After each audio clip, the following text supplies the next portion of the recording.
VR Knowledge AtoZ சேனலுக்கு உங்களை வரவேற்கிறேன். நாம் இந்த வீடியோவில் டேட்டா சயின்ஸ் என்றால் என்ன என்பது குறித்த முழுமையான தகவல்களை இந்த வீடியோவில் பார்க்க இருக்கிறோம். வாங்க வீடியோக்குள்ளார போகலாம்.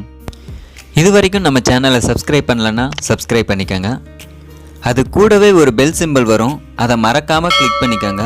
அப்போ தான் நாங்கள் போகிற லேட்டஸ்ட் வீடியோஸ்க்கான அப்டேட் உங்கள் மொபைலுக்கு நோட்டிஃபிகேஷனாக வரும்.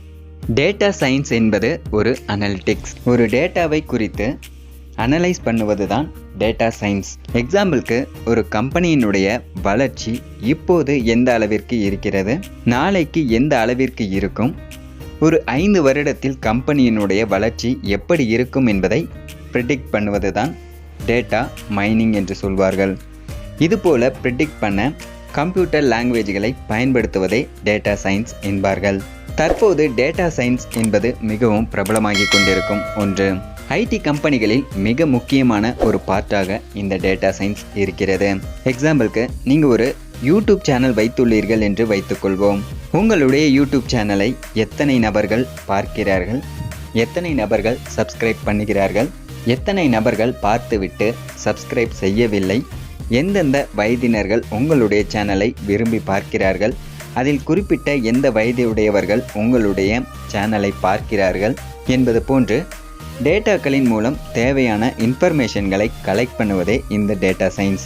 இது போன்ற டேட்டாக்களை ஏன் கலெக்ட் பண்ண வேண்டும், இதனால் என்ன பயன் என்று கேட்டீர்கள் என்றால், சப்போஸ் நீங்கள் ஒரு கம்பெனி வைத்திருந்து உங்களுடைய கம்பெனியின் வளர்ச்சி குறைகிறது என்றால் என்ன காரணத்தினால் உங்களுடைய கம்பெனியின் வளர்ச்சி குறைகிறது என்பதை ஒரு டேட்டாவாக கலெக்ட் பண்ணி அந்த டேட்டாவின் மூலம் வளர்ச்சிக்கு தடையாக இருப்பது எது என்பதை கண்டறிந்து அந்த பிரச்சனையை சரி செய்து கம்பெனியை வளர்ச்சி பாதைக்கு கொண்டு செல்வதற்காக பயன்படுத்தப்படுவதே இந்த டேட்டா சயின்ஸ். டேட்டா சயின்ஸ் படிக்க தேவையான குவாலிஃபிகேஷன் என்னவென்றால், உங்களுக்கு மேத்தமேட்டிக்ஸ் நன்றாக தெரிந்திருக்க வேண்டும், ப்ளஸ் கம்ப்யூட்டர் நாலேஜ் இருந்தால் போதும், நீங்கள் இந்த டேட்டா சயின்ஸ் கோர்ஸை படிக்க முடியும். இந்த டேட்டா சயின்ஸிற்கு தற்போது நிறைய ஜாப் வேகன்சி உள்ளது.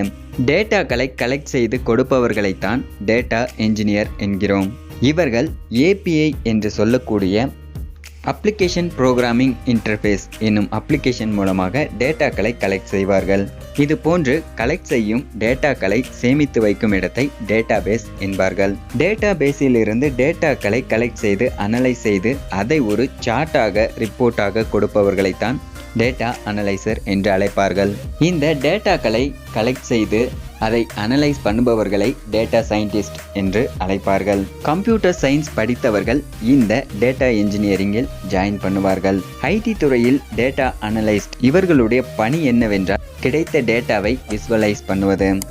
நீங்கள் என்ன கோர்ஸ் முடித்திருந்தாலும் ப்ராப்ளம் கிடையாது, நீங்கள் இந்த ஜாபில் ஜாயின் பண்ண முடியும்.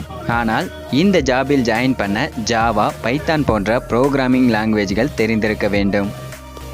இந்த வீடியோ உங்களுக்கு பிடித்திருந்தால் லைக் பண்ணுங்கள், ஷேர் பண்ணுங்கள், கமெண்ட் பண்ணுங்கள், மறக்காமல் சப்ஸ்கிரைப் பண்ணுங்கள்.